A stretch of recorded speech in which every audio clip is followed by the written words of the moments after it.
सुप्रभात बच्चों।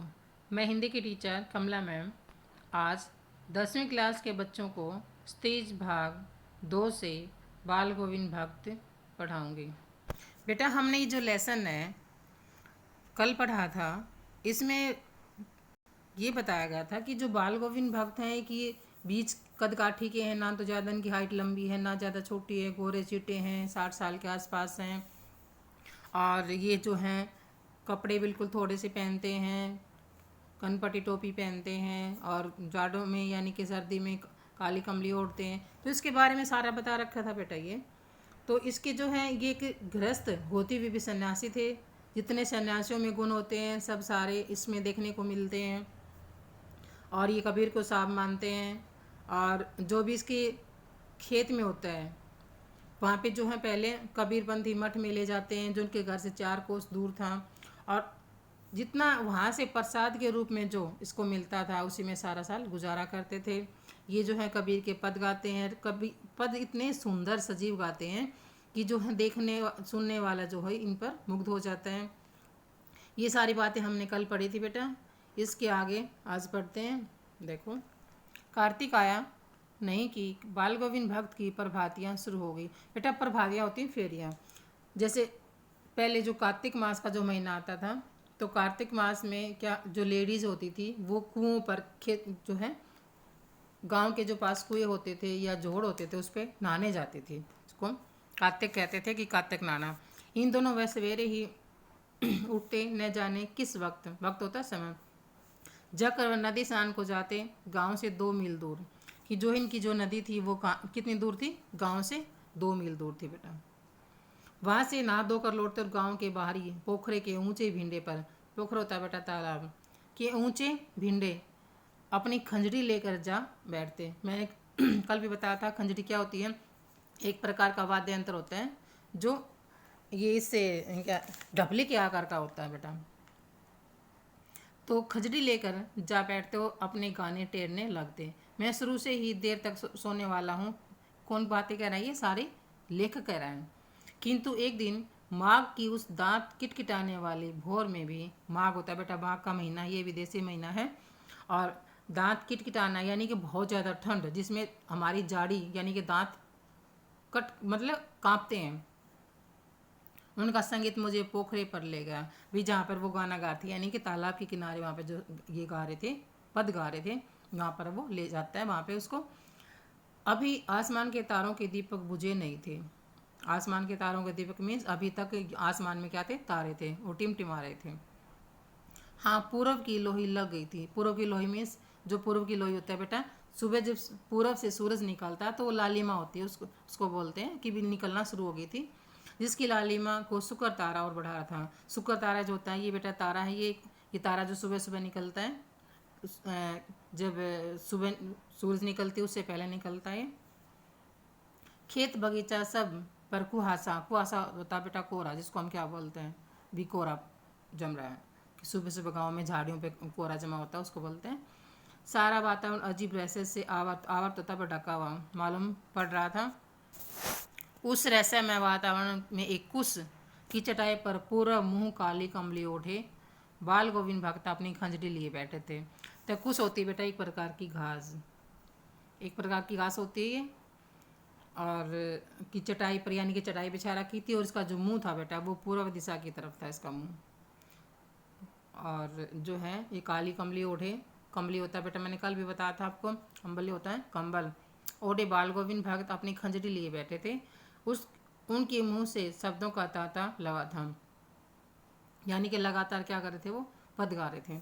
उनकी उंगलियां खंजरी पर लगातार चल रही थी और गाते गाते इतने मस्त हो जाते, इतने सुरूर में आते, उत्तेजित हो उठते कि मालूम होता अब खड़े हो जाएंगे। कमली तो बार बार सिर से नीचे सरक जाती। मैं जाड़े से कपका पा रहा था, यानी कि जो ये जो है इसका लेखक का, ये जाड़े से क्या था? काँप रहा था। किंतु तारे की छाँव में भी उसके मस्तक के श्रम बिंदु जब तब चमक ही पड़ते। तो श्रम बिंदु होता है बेटा जो गा रहा था, तो गाने की वजह से जो मेहनत हो रही थी तो पसीना आ रहा था उसके मस्तक मीन्स माथे के ऊपर, जो पसीने की जो बूंदे थे उसको बोलते हैं।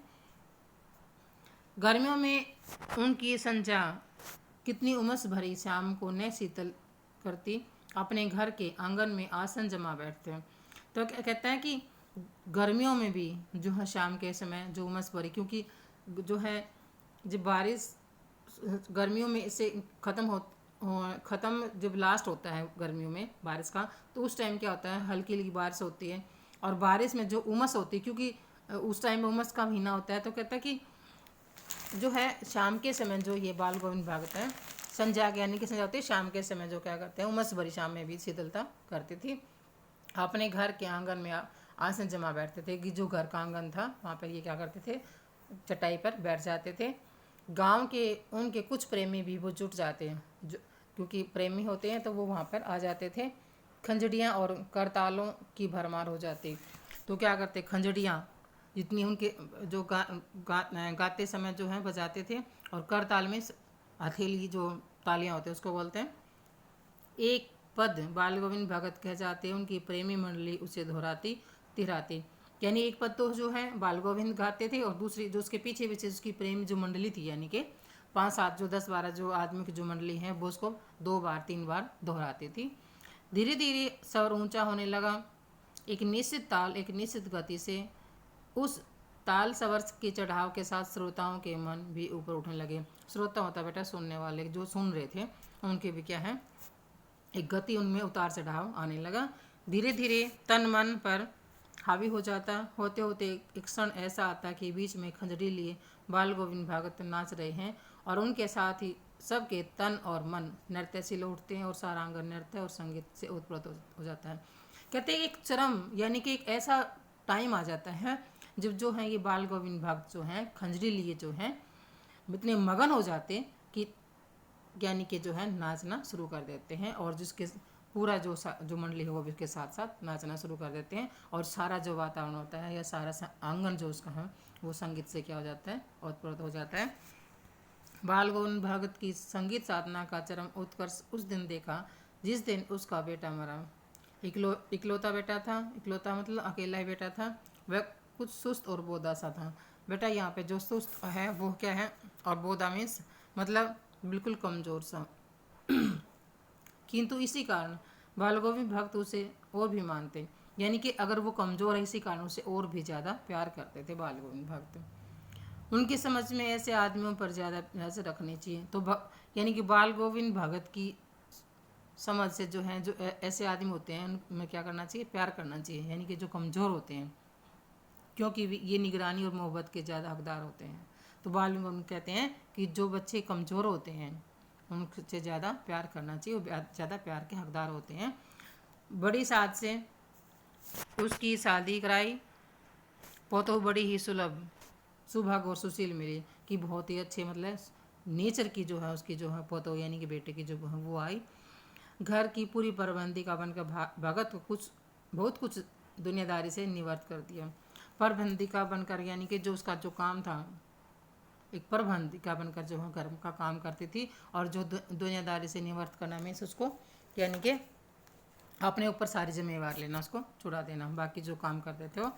उसने उनका बेटा बीमार है, उसकी खबर रखने की लोगों को कहाँ फुर्सत है, कि ये नहीं सोचते थे कि इसका घर में कौन कौन है क्या क्या, क्योंकि कोई किसी की खबर नहीं रखता था।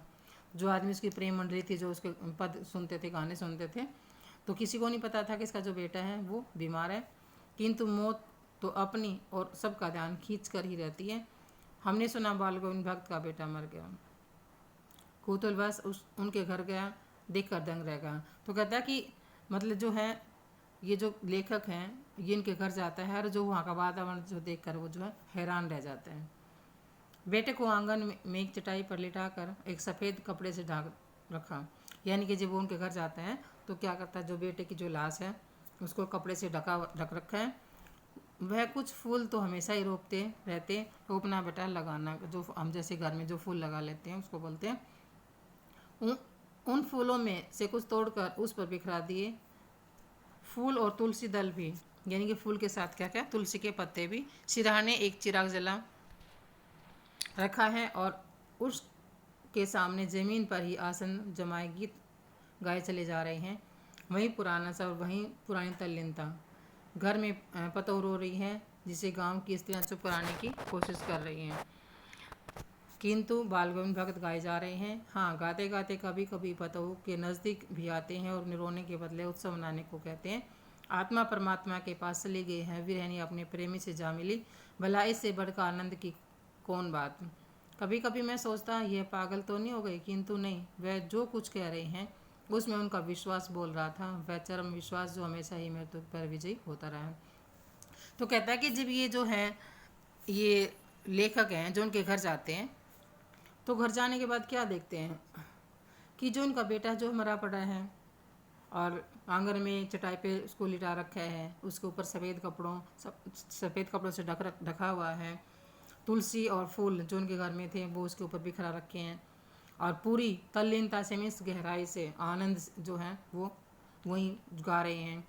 और जो इसकी जो पतऊ थी उसको जो इस तरह गाँव की इस तरह चुप करा रही हैं। और तो ये गाते गाते क्या करते हैं, अपने पतऊ के यानी कि बेटे की बहू के पास जाते हैं और कहते हैं ये रोने का समय नहीं, उत्सव मनाने का समय है। और जो है क्योंकि आत्मा जो है परमात्मा के पास चली गई है, विरनी अपनी प्रेमी से जा मिली है। क्योंकि आत्मा जो होती है क्योंकि हम जब हमारी डेथ होती है तो हमारी जो आत्मा होती है वो निकल के परमात्मा के पास चली जाती है। तो कहता है ये आनंद मिलाने का समय है, ये रोने का समय नहीं है। तो जो कभी कहता है, कभी कभी मैं सोचता हूँ कि जो ये इसका जो है ये पागल तो नहीं हो गया, लेकिन जो इसका क्या बोल रहा था, विश्वास बोल रहा था। ये बेटे की क्रियाक्रम में तूल नहीं किया तो उसे यह आग दिलवाई गई कि किसी चिता को जो आग है वो खुद न देकर जो उसकी पत्नी थी बेटे की उससे दिलवाई। किंतु जो ही श्राद्ध की अवधि पूरी हो गई, पतऊ के भाई को बुलाकर उसके साथ कर दिया, यह आदेश देते हुए उसकी दूसरी शादी कर देना। इधर पतऊ रो रो कर कहती मैं चली जाऊंगी तो बुढ़ापे में कौन आपके लिए भोजन बनाएगा, बीमार पड़े तो कौन एक चुल्लू पानी भी देगा। मैं पैर पड़ती हूँ, मुझे अपने चरणों से अलग नहीं कीजिए। लेकिन भगत का निर्णय अटल था, तू जा नहीं तो मैं ही घर छोड़कर चला जाऊंगा। उनकी आखिरी दलील, और इस दलील के आगे बेचारी क्या करते। तो कहता है जब श्राद्ध का टाइम, क्योंकि 13 दिन का जो हमारे घर में जो श्राद्ध होता है, और तो कहते हैं श्राद्ध के टाइम जो है उन्होंने उसके भाई को बुलाया और कहा कि तू उसको अपने साथ लेके जा और उसकी दूसरी शादी कर देना। और फिर उसके जो रो कहती है कि अगर मैं चली जाऊंगी तो आपका कौन ख्याल रखेगा, मैं नहीं जाऊंगी। लेकिन वो कहता है कि अगर तू नहीं जाएगी तो मैं इस घर को छोड़कर चला जाऊंगा। और तो जो बेचारी हैं वो क्या करती, वो चली जाती हैं। बाल गोविंद भगत की मौत उन्हीं के अनुरूप हुई, जैसा वो अनुरूप मीन्स जैसा वो चाहते हैं। वह हर वर्ष गंगा स्नान करने जाते हैं। स्नान पर उतनी आस्था नहीं रखते जितनी संत समागम और लोक दर्शन पर। कहते हैं कि संतों के साथ मिलना और लोगों का दर्शन करना, किस लिए जाते थे वे, गंगा स्नान करने कम, लेकिन जो है संत समागम, संतों का से मिलना, लोक दर्शन पैदल ही जाते, यानी कि सारे जो पैदल करने ये पैदल जाते थे। करीब 30 कोस पर गंगा थी। कहते कि अपने उनके घर से जो है गंगा जो 30 कोस थी। साधु को संबल लेने का क्या हक, और गृहस्थ किसी से भिक्षा क्यों मांगे। कहता है कि रास्ते में जो है किसी से कुछ नहीं मांगते थे, क्योंकि साधु तो थे नहीं जो भिक्षा मांगते, क्योंकि जो गृहस्थ थे, गृहस्थ किसी से भिक्षा नहीं मांगते, इसलिए वो जो है अपने घर से खाना खाकर चलते और फिर घर पर ही आकर लौट कर खाते। रास्ते पर खंजड़ी बजाते गाते, जहाँ प्यास लगती पानी पी लेते। 4-5 दिन आने जाने में लगते, किंतु इस लंबे उपवास में वही मस्ती। और अब बुढ़ापा आ गया था, किंतु टेक वहीं जवानी वाली। इस बार लौटे तो कुछ सुस्ती, खाने पीने के बाद भी तबीयत नहीं सुधरी, थोड़ा बुखार आने लगा, किंतु नियम व्रत तो छोड़ने वाले नहीं थे। वहीं दोनों जून गीत, स्नान ध्यान, खेती बाड़ी देखना दिन दिन छींचने लगे। लोगों ने नहाने धोने से मना किया, आराम करने को कहा, किंतु हंस कर टाल देते रहे। उस दिन भी संध्या में गीत गाए, किंतु मालूम होता जैसे धागा टूट गया हो, माला का एक एक दाना बिखरा हुआ। भोर में लोगों ने गीत नहीं सुना, जाकर देखा तो बाल गोविंद भगत ही नहीं रहे, सिर्फ उनका पंजर, यानी कि पंजर पड़ा था। पंजर होता मीन्स वो जो होता है इसको बोलते हैं बेटा, ये जो शरीर डेथ होने के बाद जो शरीर बच जाता है उसको बोलते हैं। कि जो है ये था। तो कहते हैं कि बेटा ये जो लेसन है आपको शायद समझ में आ गया होगा, नहीं समझ में आया तो अगर कुछ इसमें है प्रॉब्लम तो फ़ोन करके पूछ लेना बेटा। और इसके जो मैं देसी जो महीने हैं साथ में इंग्लिश वाले महीने भी लिख के भेजूँगा, उनको लिखना और याद करना, और साफ साफ सुंदर सुंदर राइटिंग में लिखना बेटा क्वेश्चन आंसर। धन्यवाद बेटा, बाय बेटा।